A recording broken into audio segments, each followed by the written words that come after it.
pertemuan ini adalah Rapat koordinasi digelar menindaklanjuti laporan maraknya pencurian tandan buah segar sawit di Sumatera Selatan.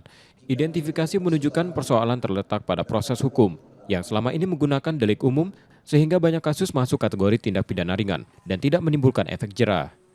Setelah berkoordinasi dengan kejaksaan dan pengadilan, Polda Sumsel berencana menerapkan delik khusus sesuai Undang-Undang Perkebunan.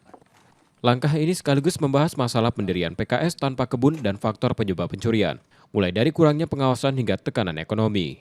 Di dalam penanganan persoalan-persoalan pencurian ini kita menggunakan delik khusus. Delik khusus yang mana? Delik khusus yang diatur di dalam Undang-Undang Perkebunan. Ancaman hukumannya lebih kuat, lebih tinggi. Khusus untuk pelaku pencurian itu diancam hukuman 4 tahun. Kemudian penadahannya sendiri itu 7 tahun. Tapi ada syarat formil. Syarat formilnya apa? Harus ada HGU.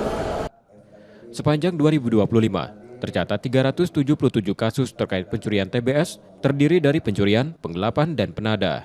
Dari pihak kepolisian tentu ada perspektif lain, apakah ini mau ambil efek jera, tapi saya juga tidak kalah setuju juga kalau ini preventif.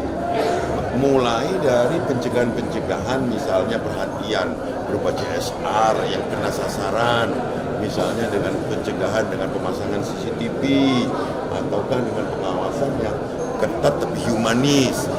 Pemerintah dan aparat hukum akan menyiapkan regulasi baru, serta membentuk tim pengawasan sumber TBS yang masuk ke PKS, termasuk aspek legalitas lahan.